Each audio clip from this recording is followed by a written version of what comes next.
Hello, welcome everyone. I'm Ryan Allen. This is my Regis University Practicum to Capstone project. I'm going to be doing a prediction of Oscar-winning best songs. This project, I created an original dataset using Spotify's R package to scrape song features for all the Oscars Best Song Award nominees ranging from 1988 to 2020. The song features include things like valence, which is how positive a song is, instrumentalness, which tried to figure out whether or not there were sections of the song that were just instrumental versus having lyrics. Liveness determined whether or not there was an audience and the song is performed live or not. Duration was how long the song lasts. And then we have things like energy, tempo, and loudness. I then combined those Spotify features with my own lyrical sentiment analysis where I found things like total word count and a sentiment score by song and by year. My sentiment analysis, I already mentioned that I found the total word count. For that one, I had to subtract all of the stop words from each one of the song's lyrics. I also found an overall sentiment score for each song and for each year. For that one, what I did is I assigned a score to each individual word on how positive or negative that word was. And then for each song, I just added up each one of those sentiment scores. And then for each year, I added up all of the sentiment scores for each one of the songs nominated in that year. I also use the NRC Emotion Lexicon. And what that one does is it attaches a feeling to each word. So instead of giving a positive or negative score, it says these words all have the emotion of anger or trust or anticipation or fear. And so what I did is I took all of those, and for each one of my songs, I tried to come up with what percentage of the lyrics in each song were angry or had trust components or surprise or anticipation and fear. And then I created columns for each one of those based on the percent of the total for that song's lyrics. With my sentiment analysis, I wanted to visualize it. So for this one, I did sentiment score, and then I colored it by whether the song won or lost. What I was trying to find was if there was maybe a correlation between how positive a sentiment score and maybe negative a sentiment score was on whether or not the song won or lost. A couple things I noticed. It looks like more than half of my songs have a positive sentiment. Looks like overall my songs are more positive than they are negative. And it doesn't appear that there's much of a correlation between winning and losing, as we see that they're pretty evenly split between all of the positives and negatives. Also, with my sentiment analysis, I thought it'd be interesting to see how the sentiment scores varied by year. I think what I was looking for here was whether or not there was an overall trend in sentiment scores becoming more positive or maybe more negative. And what I found was that they kind of varied. Overall, most years are positive. We only have a handful of years that are negative. And then we see that 2014 actually has our highest sentiment score at 268.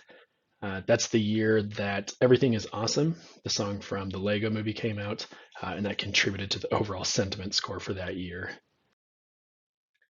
With this sentiment analysis, I wanted to look at the distribution of sentiment values by year. I then colored each one of my box and whisker plots by whether or not the median score is positive or negative. Really what this highlighted to me, and it's the same as what we saw in that last chart, that I only have a handful of years where the median score was a negative value, and that generally most of our songs were positive. On the right-hand side, there's a word cloud of all the different words that were used, and the size of them is how much they were used throughout the lyrics. And then I split them by positive and negative, and you can see that love was our most often used word amongst all of our lyrics. In exploring my data, I like to do a density plot like this, where I get to see all of the distributions and densities of my different features. Part of the reason I like doing this is it gives me an idea of the types of values I can expect, but I also get to see whether or not there's any unique or crazy patterns or values that are sticking out. And this just allows me to be better prepared as I move throughout my analysis. Continuing with my exploratory data analysis, I wanted to look at the distributions of each one of my measures, but I wanted to split it up by whether or not the song had won or lost. I've used something like this before when I was looking for statistical differences or significant differences between my target variables to see if there are specific measures I should focus on. And with this one, what I found is that there's a handful where there are differences in the medians, It looks like acousticness, danceability, valence, disgust, joy, and trust all seemingly have different medians between the winning and losing songs. So then what I did with those, I took a handful of those features that had differences in their medians, and I wanted to see their density plots, but I wanted to break it up by whether or not the song won or lost. So I did that by color. What I was hoping to see here was perhaps maybe a different pattern, maybe a different type of distribution, really anything that would stick out to give me an idea of whether or not a song won or lost.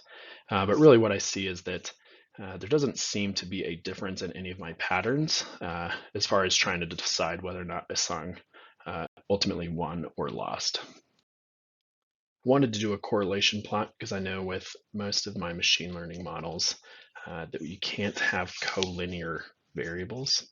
So I wanted to see which one of my variables either had strong positive correlations or maybe strong negative ones. And some ones we probably would guess, things like acousticness had a strong negative correlation with energy and loudness. We see energy and loudness are also strongly positively related.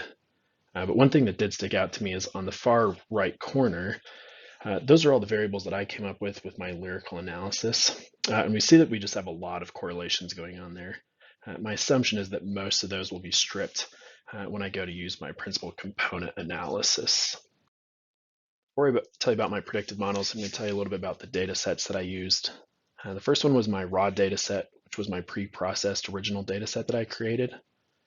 After that, I created a scaled data set that I needed to do because I had a handful of columns with data values that were too high, that there was potential it could skew my models. I then performed a principal component analysis that stripped my data set down from around 27 to 30 features to about 10 principal components. And then that last bullet down there references that my target variable was being imbalanced. So each year I have 4 to 5 songs that were nominated, but only one would win.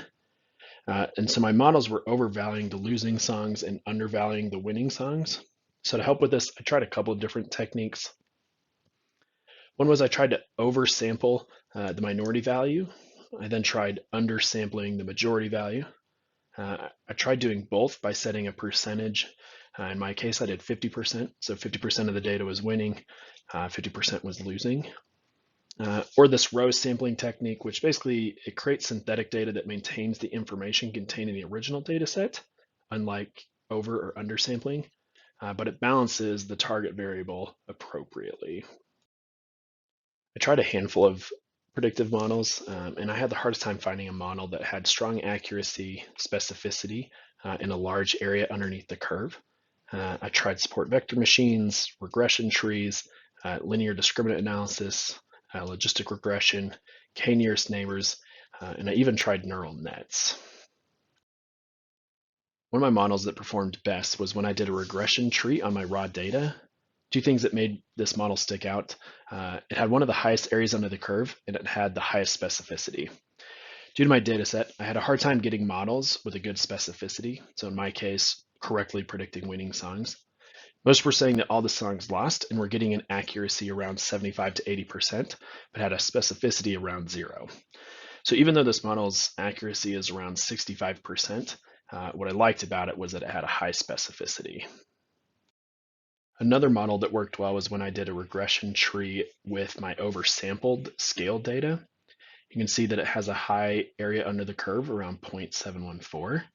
And this one has a higher accuracy, and it also has that high specificity rate that I was looking for. The unfortunate thing about these last two models, though, is that both of their accuracies do fall underneath that no information rate. But what I do want to do is hold on to these two, and that's mainly because of their specificity and because their areas under the curve were the highest two that I had amongst all of my models. I wanted to highlight this logistic regression.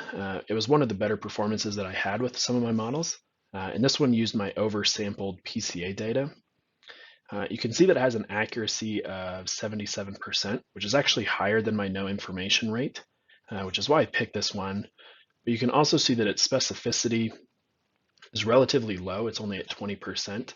And this model highlights what I talked about earlier, and that most of my models had a really hard time correctly predicting winning songs. But I did choose this one because it actually had one of my highest accuracy rates.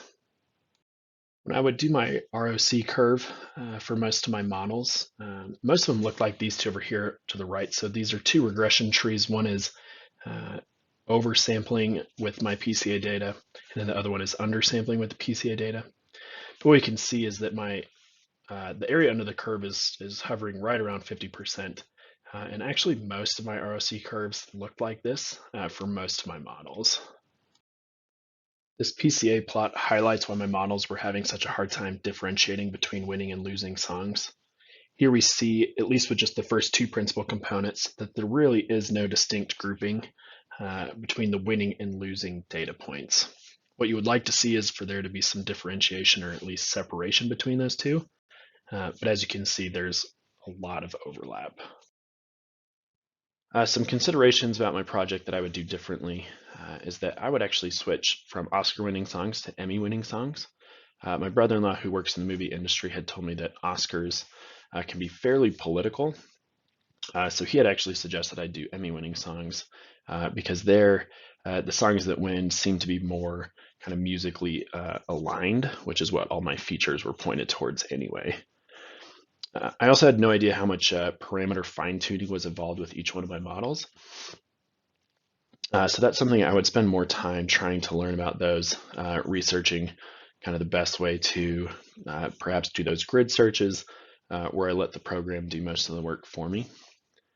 For future work on this, I would probably try to find some additional features to add. So Spotify keeps track of artist popularity.